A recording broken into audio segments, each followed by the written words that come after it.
Nilikuwa kuna picha yako moja inatembeaga sana kwenye mitandao ya kijamii. Hii hapa. Sio ushakutana nayo picha. Ndio. Na watu wengine wanasema kama huyu ndo Mwamposa basi mimi ni nani niwe na haraka kwa sababu. Unaweza kutuelezea fupi tu kuhusiana na hii picha? Historia fupi tulikuwaje na labda ulikuwa unatoka wapi ulikuwa unaelekea? Hiyo picha hapo ukiangalia ni New Africa Hotel kwa nje. Okay. Watu wengi wasijui na huyu nafikiri alipiga ndo alibaki nayo huyu kijana. Na ndio aliyerusha nafikiri. Lakini ni miaka mingi. Lakini nilikuwa nimeshaanza utumishi hapo. Okay. Tayari nilikuwa nimeshaanza utumishi. Nakumbuka hapa nilikuwa sio muda mrefu nimetoka Mbeya kuhubiri. Lakini nilikuwa nikija Dar es Salaam nakaa chini ya mchungaji wangu nachungwa. Nilikuwa chini ya mchungaji wangu hapa Dar es Salaam nachungwa. Na kwa hiyo nakuwa kawaida tu kama kijana nipo. Na ndio maana nakuta nivaa pants, niko huyu mwingine ni dada yetu alitokea Mbeya. Alitokea Mbeya. Na yupo hapa Dar es Salaam sasa hivi. Okay. Na wote hao wapo. Kwa hiyo hiyo ni story ambayo nilipoangalia nikacheka. Nishaiona hiyo picha nimeiona, lakini jambo la baraka.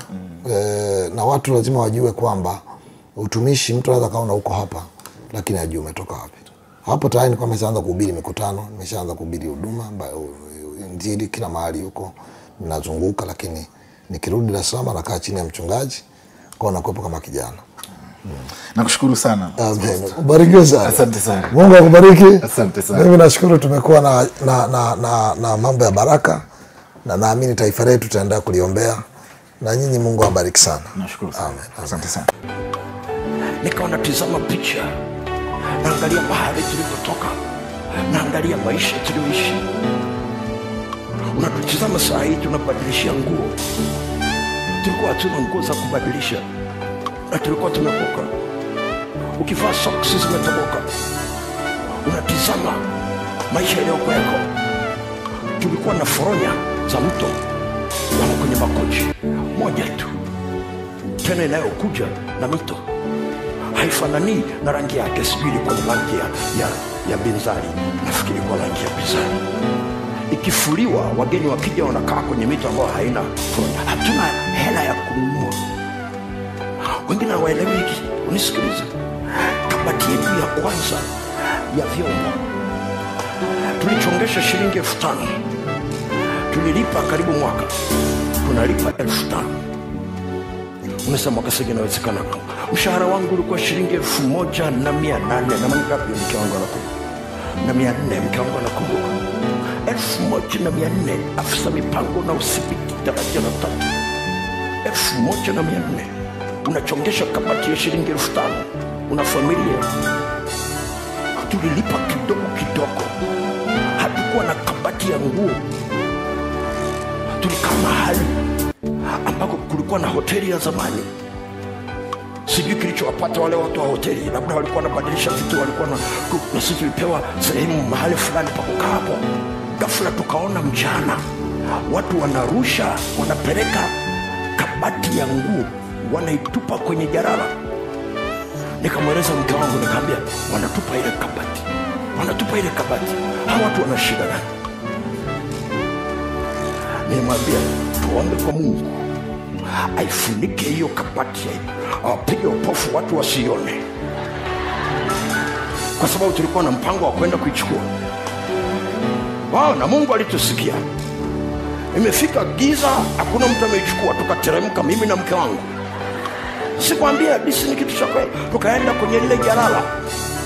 Tukamshukuru Mungu tumepata kabati, tukabeba. Tukapanda nayo, tukaingia nayo kule ndani. Tunamshukuru Mungu kwamba ametupa kabati yetu ya kwanza. Tukaifuta. Ile kabati tunayo mpaka leo.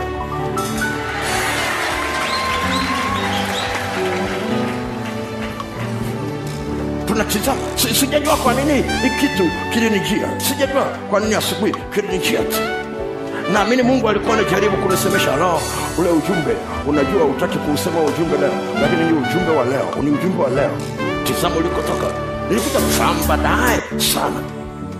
Baada ya ule wimbo kukaa, nilipoanza kuimba namna hiyo, nguvu za Mungu zikanishukia. Nikaendelea kumwadhimisha Mungu na kumtukuza Mungu. Nusu saa. Sina namna ya kuweza kuzuia machozi yaliyokuwa yanateremka yanamiminika, utafikiri kuna mtu kafungulia bomba mahali. Nusu saa namtukuza Mungu. Ninakumbuka mahali Mungu alipotupa kwanza kwa ajili ya kufanya kazi ya Mungu. Unaona vifaa vyote hivi, unaona na watu wengi namna hii wananisaidia. Hatuanza namna hii. Nilikuwa na rekodi mafundisho yangu ya kwanza, yamerekodiwa na rafiki yangu kwenye redio Panasonic ya cassette. Ndio nilirekodi mahubiri matatu ya kwanza. Kunyakuliwa kwa kanisa, mpango wa Mungu juu ya maisha yako, na uhusiano wa Mungu wa Mungu na mwanadamu, uhusiano wa Roho Mtakatifu na mwanadamu. Baada ya pale nilipata redio ya Hitachi. Nikipanda kwenye jukwaa nilikuwa napanda nayo. Wakati wote tulikuwa tukianza kuhubiri kwa nje, naenda makanisa. Nikienda makanisani wanakuta nimebeba na Hitachi yangu. Wananiuliza nini? Naambia ya kurekodia. Ikifika saa ya kurekodi, nawaambia watu funga macho. Wakifunga macho nabonyeza rekodi. Lakini ikishafika ile ya kugeuza, maana ilikuwa zinaishia dakika 30 au 45, inajirusha kiti. Kwa hiyo kila mtu anagundua, ala, kumbe jamaa alikuwa na rekodi. Kwa naambia jamani, nilikuwa na rekodi hapo, kwa mnisubiri kidogo. Nageuza cassette, alafu nabonyeza tena, kiti inaendelea. Nilikuwa nikimaliza mimi mwenyewe naenda kuburuza, natafuta na mahali pengine kabla hata sijapata mashine. Niliwaza vitu vyote hivi. Alafu nikamshangaa, moyo ukajaa shukrani ya ajabu. Nikajikuta ninaimba ule wimbo. Matatizo au baraka hazianzi tunapozaliwa, zinakuwepo. Unapoona watu wanakufa kwa ajali, wanakufa kwa magonjwa, au wanapatwa na matukio yanawafanya wasifikie hatima yao, hayo mambo yapo na yanatakiwa kutokea. Kila mtu aliye hapa ndani yake kuna mafanikio. Hakuna mtu hata mmoja ambaye ni failure ya maisha. Bahati nzuri mimi nilizaliwa kijijini kwenye familia ya watu maskini sana. Nilizaliwa kwenye familia ya kaka na dada 12. Hawa ni watoto wa baba mmoja na mama mmoja. Kijiji cha mbali sana. Mahala ambapo kwenye kijiji changu huwa nasema kulikuwa na nyumba za mabati 2. Moja ilikuwa mwanzoni mwa kijiji na nyingine mwisho wa kijiji. Na nyumba tuliyokuwa tunakaa sisi ni ya majani tu. Na nilikuwa na ndugu zangu 11. Na nasema mimi sikuwahi kuvaa kiatu tangu nianze darasa la kwanza mpaka darasa la 7. Kwa sababu hata mkuu wa shule hakuwa na kiatu. Kwa hiyo wala halikuwa jambo la ajabu. Ni baadaye sana nikagundua kutokuwa na kiatu lilikuwa tatizo. Sababu mkuu wa shule hana kiatu, walimu hawana kiatu, ni kaptula tu. I did it. Nilisoma shule ambayo ina vyumba vya madarasa 3. Lakini ina darasa la kwanza A na B, la pili A na B, la tatu A na B na C, mpaka la 7 A na B na C, lakini vyumba vya madarasa viko 3. Na tulikuwa tunasoma darasani kwamba darasa kama hili lina rows kama 4 hivi. Upande huu darasa la kwanza, katikati darasa la pili, upande huu darasa la 4. Kwa hiyo mwalimu wa Kiingereza akija au wa hesabu akija, kila watu wanamfahamu mwalimu wao. Akiingia tu wale wa katikati wanasimama, shikamoo mwalimu. Wale wa upande wa kulia na kushoto, huyo mwalimu hawahusu. Wanaendelea na shughuli zao. It's not a joke. I'm telling you the reality, it's not a joke. Na kuonyesha kwamba how can someone of my caliber and character and background arise and be with you today? How can someone coming from a background that is already decayed come up and talking to you today? Mtu wa aina yangu anayetoka kwenye mazingira hayo akasimama akasema mbele yako leo, nakwambia you can make it. Unaweza kufanikiwa kabisa. Kuna watu wanawaza labda kwa sababu familia yako iko vile au hivi, lakini mwalimu akiingia anafundisha upande huu, akimaliza anaondoka. Ubao umegawiwa vipande 3. Kipande cha upande wa kushoto, katikati na huku ni wanafunzi tofauti tofauti. Kwa mwalimu akiondoka, anaacha assignment kwa wanafunzi wa katikati, anaondoka. Baadaye anaingia mwalimu mwingine upande wa kushoto, wanajua, wanamwangalia, anajua ni wa kwetu yule. Wanasimama, shikamoo mwalimu. Wale wa katikati wanaandika, wako busy, hawana la kufanya na yeye. Namna hiyo kuja kufika jioni, nimesoma kipindi kimoja kimoja. Nilisoma hivyo mpaka nikamaliza darasa la 7. Shule hiyo hakuwahi kufaulu mtu tangu yaanze darasa la kwanza mpaka la 7.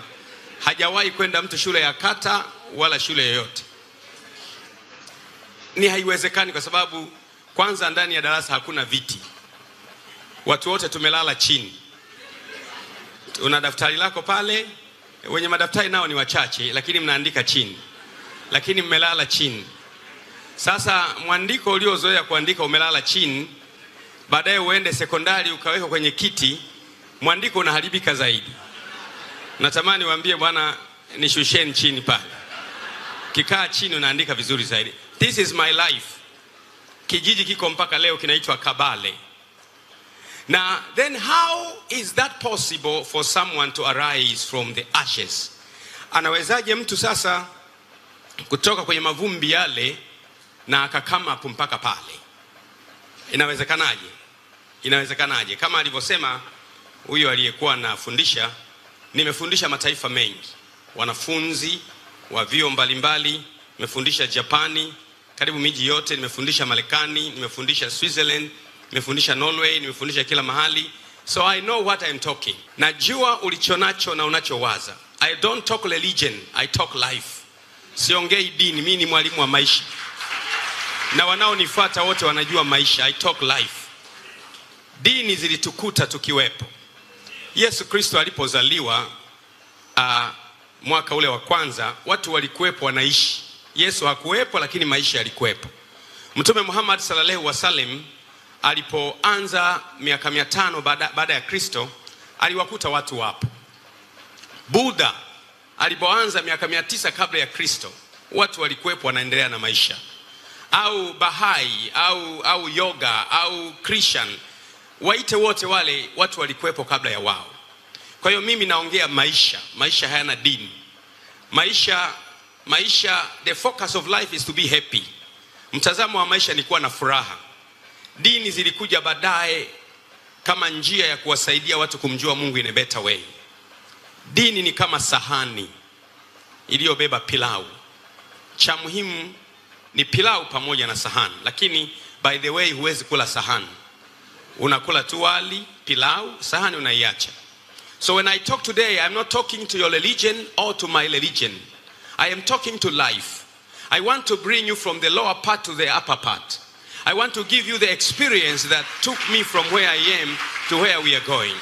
And the words I'm talking to you got power to draw you from the ash and the dust and put you on the mountain. And if you believe it, it becomes exactly in accordance to what you believe. Elimu ya mtu haikuhakikishii mafanikio, lakini elimu inasuggest mafanikio. Elimu ni taa ya kuyamulika mafanikio yaliyogubikwa na giza la ujinga, na sio lazima uyapate. Narudia tena, elimu ni ya muhimu na ya lazima. Yes, that's it true. Elimu ni ya muhimu na ni ya lazima. Lakini elimu ni taa ya kuyamulika mafanikio yaliyogubikwa na giza la ujinga, huku ukitumia nyota yako. Kwa hiyo nyota yako ndio ya muhimu sana. Utaniruhusu niongee sana kidogo kwa sababu nina kitu cha kukwambia. It may not happen that I talk to you again. Kama nimetoka kijijini kule, leo nina helikopta ya kwangu, leo nina ndege sio moja na ndege za kwangu, leo nina maisha ya kwangu, then nina la kukwambia wewe pia uliyetokea chini. I don't accept someone, you cannot lead the people where you have never been. Hauwezi kuwaongoza watu sehemu ambayo wewe hata hujafika. Filosofi ya dunia iko hivyo. Bahati nzuri mimi ni daktari wa filosofi. Filosofi ya dunia na uumbaji iko hivi. Yesu ilibidi atoke mbinguni aje duniani ili awe na sifa ya kuwaongoza watu kwenda mbinguni. Unaona? Musa ilibidi atoke Misri aje mpaka jangwani ili baadaye aje awaongoze watu kuja mpaka jangwani. Ndio maana Musa asingewapeleka watu nchi ya ahadi, kwa sababu hajawahi kufika nchi ya ahadi. Na dunia it is set in a way kwamba utawaongoza watu mahala ambapo umeshawahi kufika. Vinginevyo mtu ni mwongo tu. Ndio maana yeah, that's true. Ndio maana mafundisho mengi ni suggestion. Someone is trying to suggest what he has seen, what he has led, but we are trying to talk what we have experienced. We have lived, we have experienced, we have seen, and we have gone through deserts and thorns and mountains and rivers and problems. We have gone through what we have gone. We have seen enemies that we have never seen before. But I want to tell you, ni hakika kabisa, unamwona Musa amefika jangwani. Baadaye Musa alipofika jangwani akawaambia Joshua na Kalebu, hebu nendeni mkaipeleze nchi ya ahadi. Joshua na Kalebu wakatoka jangwani wakaenda mpaka nchi ya ahadi. Baadaye wakarudi wakawaambia, wana nchi tuliyokwenda kuipeleleza ni nzuri. Baadaye Joshua na Kalebu ndio waliowaongoza watu kwenda nchi ya ahadi. Kwa nini? Walishawahi kuwa kule. Kwa hiyo mtu asikudanganye kukwambia maneno ambayo hayapo. Mungu anapenda Waislamu, Mungu anapenda Wakristo, Mungu anapenda Catholics, Mungu anapenda Anglican, Mungu anapenda Moravian, Mungu anapenda Lutheran, Mungu anapenda Pentecostals, Mungu anapenda watu wote. By the way, Mungu hana upendo, hana upendo. Lakini Mungu ni pendo. Mungu ni pendo. Mungu hana nuru, lakini Mungu ni nuru. Kwa hiyo mtu yeyote anayewapenda watu kutoka ndani ya moyo wake ni mtu wa Mungu. Kwa hiyo sasa mtu anapozaliwa, hatima yake kwamba utakuwa nani ilishajulikana hata kabla hujazaliwa. Na ndio maana unaona kwenye kitabu cha Mwanzo, there's a story kwenye kitabu cha Mwanzo sura ya 25 na mstari wa 11. Isaka akamwomba Bwana kwa ajili ya mke wake, maana alikuwa tasa. Naye Bwana akamuitikia, na Rebeka mkewe akachukua mimba, watoto wakashindana tumboni mwake. Naye akasema, ikiwa hivi kuishi yafaa nini? Akaenda kumuuliza Bwana. Bwana akamwambia, mataifa mawili yako tumboni mwako, na kabila mbili za watu watafarakana tangu tumboni mwako. Kabila moja itakuwa hodari kuliko la pili, na mkubwa atamtumikia mdogo. This is a woman. She is pregnant. Ni mwanamke tu kama Kitanzania au Kingoni au Kisukuma, ni mjamzito. Sasa tumbo linavuruga sana, naumwa tumbo. Akaamua aende kumuuliza Mungu, kwa nini ninaumwa tumbo? Mungu akamwambia, unaumwa tumbo kwa sababu kuna mataifa mawili yako tumboni. Huyu mama alikuwa na twins, alikuwa na mapacha wawili, wanaitwa mataifa mawili yako tumboni. Alafu hayo mataifa mawili yako tumboni, anasema hawa watu wamefarakana tangu tumboni, na mdogo atakuwa hodari kuliko mkubwa. Unaona, hivi ni vitoto, they are basically fetus in the womb. Lakini mbele ya macho ya Mungu yanaitwa mataifa. Lakini ni vitoto vidogo ndani ya tumbo la mama, lakini kwa macho ya Mungu wanaitwa mataifa. Hata wewe, hata kabla hujazaliwa, Mungu alishapanga mpango uwe nani. Hata kabla baba na mama hawajakutana, ilishajulikana wewe utakuwa nani. Sasa watu wengine wanapambana kuwa wawe ambao. Matatizo au baraka hazianzi tunapozaliwa, zinakuwepo. Unapoona watu wanakufa kwa ajali, wanakufa kwa magonjwa, au wanapatwa na matukio yanawafanya wasifikie hatima yao, hayo mambo yapo na yanatakiwa kutokea. Kila mtu aliye hapa ndani yake kuna mafanikio. Hakuna mtu hata mmoja ambaye ni failure ya maisha. Bahati nzuri mimi nilizaliwa kijijini kwenye familia ya watu maskini sana. Nilizaliwa kwenye familia ya kaka na dada 12. Hawa ni watoto wa baba mmoja na mama mmoja. Kijiji cha mbali sana. Mahala ambapo kwenye kijiji changu huwa nasema kulikuwa na nyumba za mabati 2. Moja ilikuwa mwanzoni mwa kijiji na nyingine mwisho wa kijiji. Na nyumba tuliyokuwa tunakaa sisi ni ya majani tu. Na nilikuwa na ndugu zangu 11. Na nasema mimi sikuwahi kuvaa kiatu tangu nianze darasa la kwanza mpaka darasa la 7. Kwa sababu hata mkuu wa shule hakuwa na kiatu. Kwa hiyo wala halikuwa jambo la ajabu. Ni baadaye sana nikagundua kutokuwa na kiatu lilikuwa tatizo. Sababu mkuu wa shule hana kiatu, walimu hawana kiatu, ni kaptula tu. I did it. Nilisoma shule ambayo ina vyumba vya madarasa vitatu. Lakini ina darasa la kwanza A na B, la pili A na B, la tatu A na B na C, mpaka la 7 A na B na C, lakini vyumba vya madarasa viko vitatu. Na tulikuwa tunasoma darasani kwamba darasa kama hili lina rows kama 4 hivi. Upande huu darasa la kwanza, katikati darasa la pili, upande huu darasa la 4. Kwa hiyo mwalimu wa Kiingereza akija au wa hesabu akija, kila watu wanamfahamu mwalimu wao. Akiingia tu wale wa katikati wanasimama, shikamoo mwalimu. Wale wa upande wa kulia na kushoto, huyo mwalimu hawahusu. Wanaendelea na shughuli zao. It's not a joke. I'm telling the reality, it's not a joke. Na kuonyesha kwamba how can someone of my caliber and character and background arise and be with you today? How can someone coming from a background that is already decayed come up and talking to you today? Mtu wa aina yangu anayetoka kwenye mazingira hayo akasimama akasema mbele yako leo, nakwambia you can make it. Unaweza kufanikiwa kabisa. Kuna watu wanawaza labda kwa sababu familia yako iko vile au hivi, lakini mwalimu akiingia anafundisha upande huu, akimaliza anaondoka. Ubao umegawiwa vipande vitatu. Kipande cha upande wa kushoto, katikati na huku ni wanafunzi tofauti tofauti. Kwa mwalimu akiondoka anaacha assignment kwa wanafunzi wa katikati, anaondoka. Baadaye anaingia mwalimu mwingine, upande wa kushoto wanajua, wanamwangalia, anajua ni wa kwetu yule. Wanasimama, shikamoo mwalimu. Wale wa katikati wanaandika, wako busy, hawana la kufanya na yeye. Namna hiyo kuja kufika jioni umesoma kipindi kimoja kimoja. Nilisoma hivyo mpaka nikamaliza darasa la 7.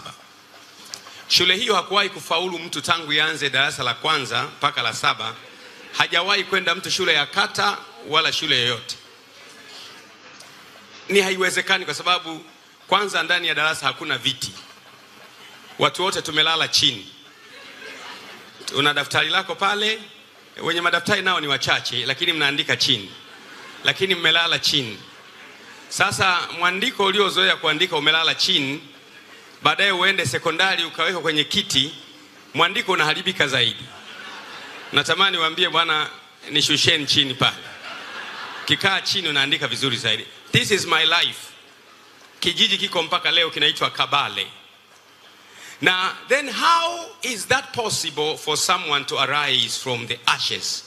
Anawezaje mtu sasa kutoka kwenye mavumbi yale na akakama hapo mpaka pale? Inawezekanaje? Inawezekanaje? Kama alivyosema huyo aliyekuwa anafundisha, nimefundisha mataifa mengi. Wanafunzi wa vyuo mbalimbali, nimefundisha Japani, karibu miji yote, nimefundisha Marekani, nimefundisha Switzerland, nimefundisha Norway, nimefundisha kila mahali. So I know what I'm talking. Na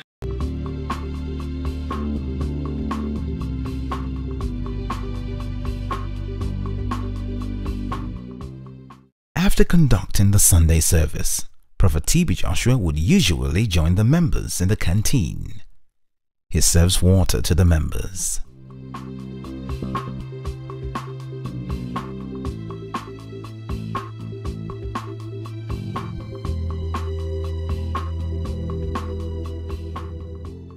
He stands in line to buy his food.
Occasionally, Prophet TB Joshua would travel by public truck.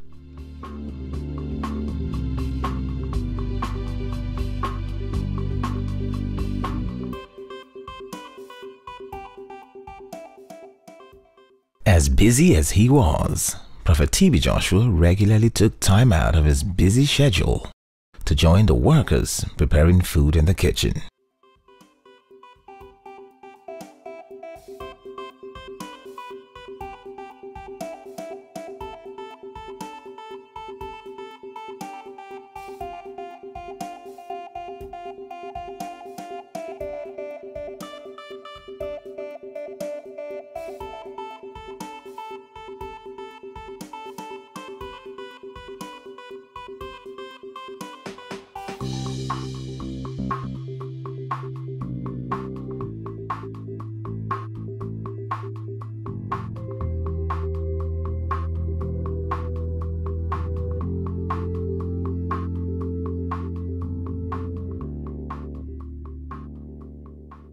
This is one of the services in the first building at the new site of the Synagogue Church of All Nations. In fulfillment of the prophecy given by the man of God at the Prayer Mountain, here you can see hundreds of people from around the world who have come to listen to the Word of God that Jesus Christ has revealed to his servant, Prophet TB Joshua.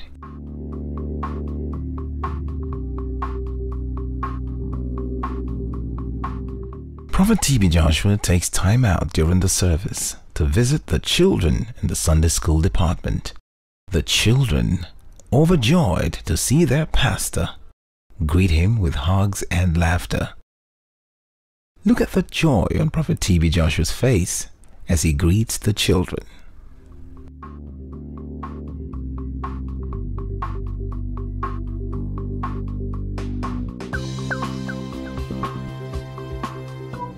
Time with Jesus is time with joy. Celebrating with the children of the Synagogue Church of All Nations, TB Joshua spends his time playing and relating with them during the Sunday service. Truly, in the presence of God, there is fullness of joy.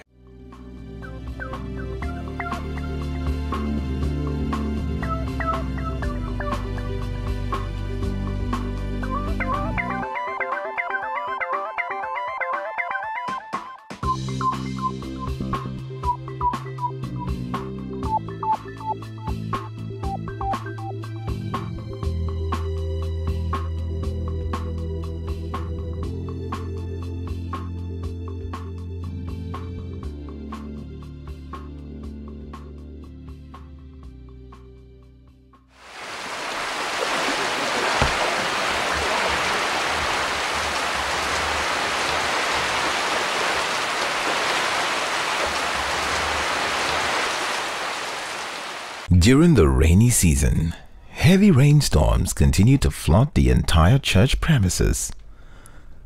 This is Prophet TB Joshua in the rain in a dark-colored jacket.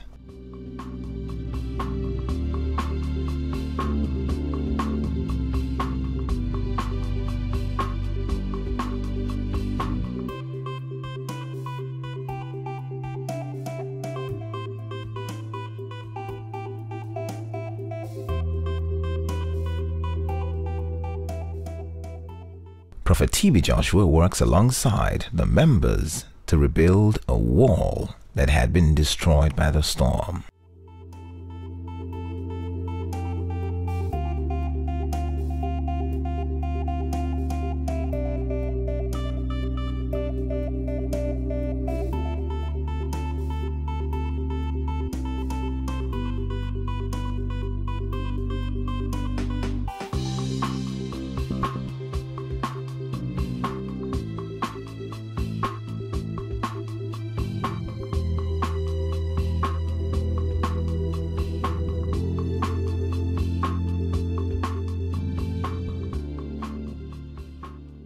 Despite his many activities, Prophet TB Joshua knew his mission.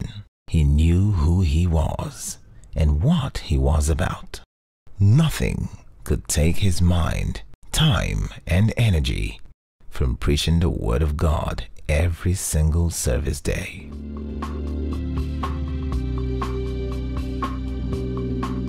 Having just finished the service, Prophet TB Joshua leaves the church and boards a motorcycle to make his way to the prayer mountain.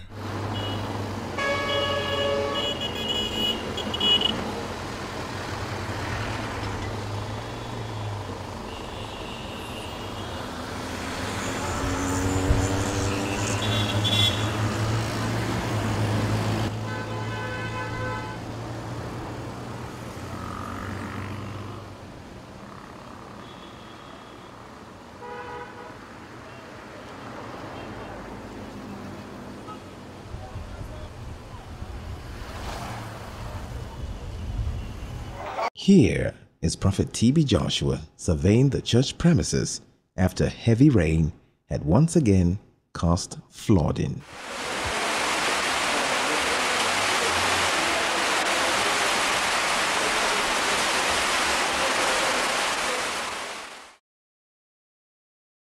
Prophet TB Joshua is carrying a plank of wood to assist in rebuilding the church.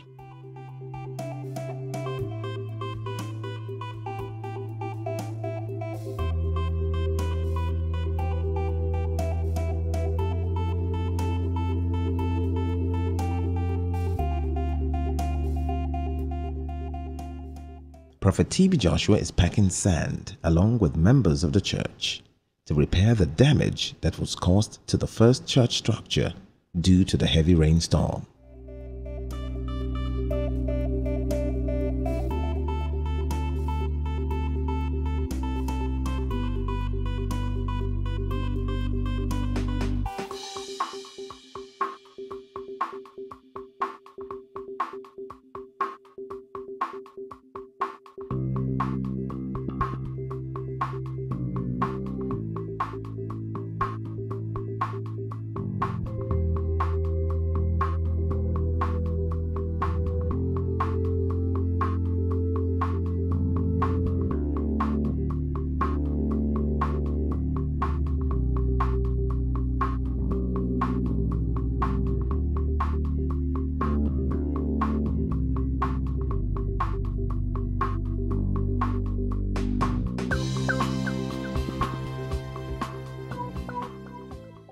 Due to the increasing number of worshippers attending the church, the Holy Spirit instructed Prophet TB Joshua to move to a new location to accommodate the influx of new worshippers.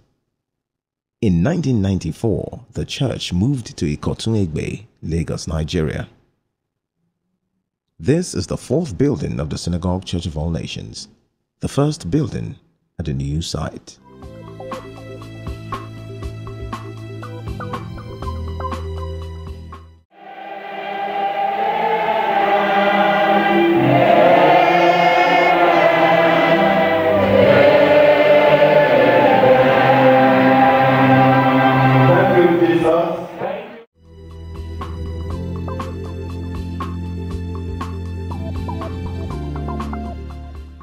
Inside the church are thousands of people joyfully receiving the Word of God.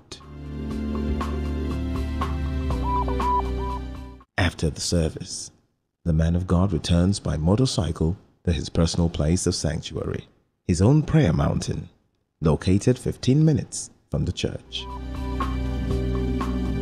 Here is Prophet TB Joshua at the age of 32.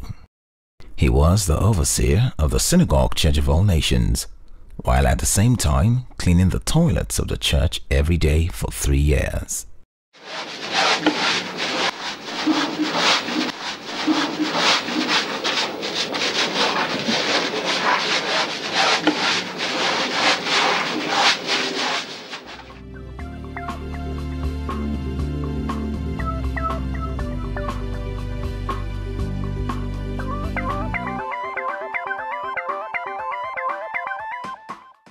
One may ask the question, why did Prophet T.B. Joshua keep such a detailed record right from the beginning of the life he lived?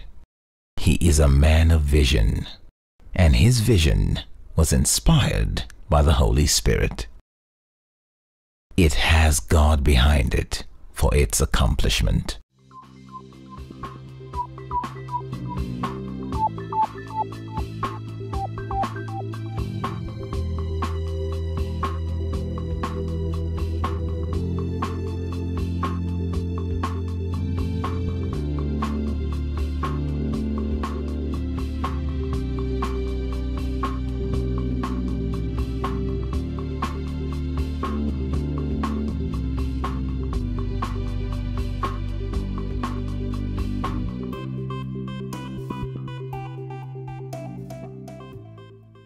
Every day for 3 years, Prophet T.B. Joshua also cleaned the sewers of the Synagogue Church of All Nations by hand.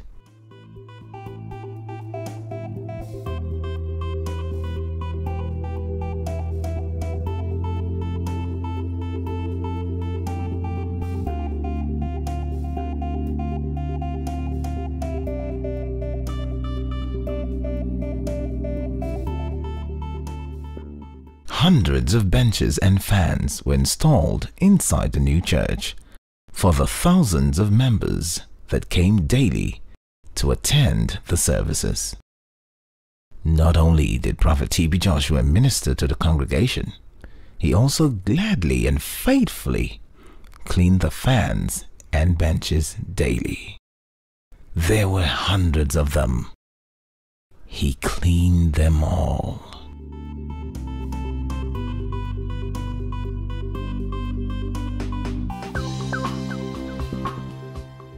As Colossians chapter 3 verse 23 to 24 says, "Whatever you do, work at it with all your heart, as working for the Lord, not for men, since you know that you will receive an inheritance from the Lord as a reward. It is the Lord Christ you are serving."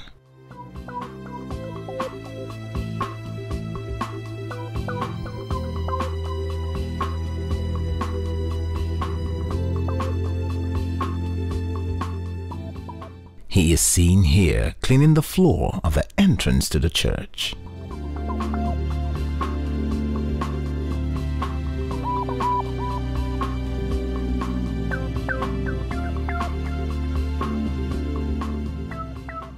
As is his practice, T.B. Joshua regularly takes time out to share food with the children and enjoy their presence.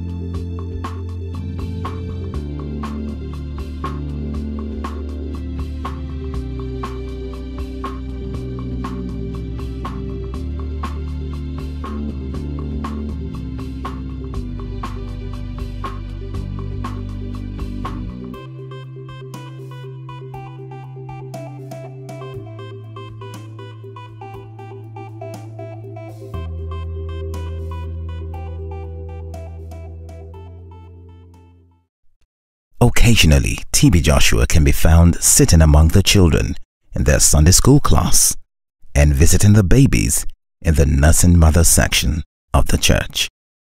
He is an integral part of every department of the church.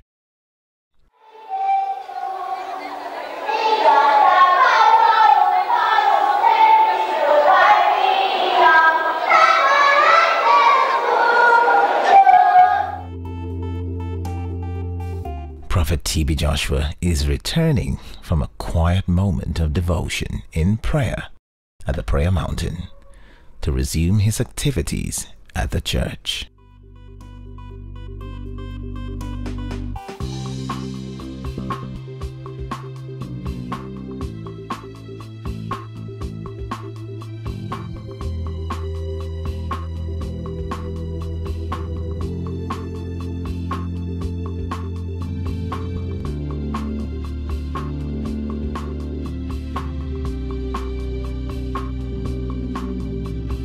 We believe you have been inspired by the clip you have just watched. Click here to subscribe to witness more of God's power at work in our generation today and stay up to date with the latest prophecies, deliverances, sermons, and testimonies from the Synagogue Church of All Nations. Emmanuel TV.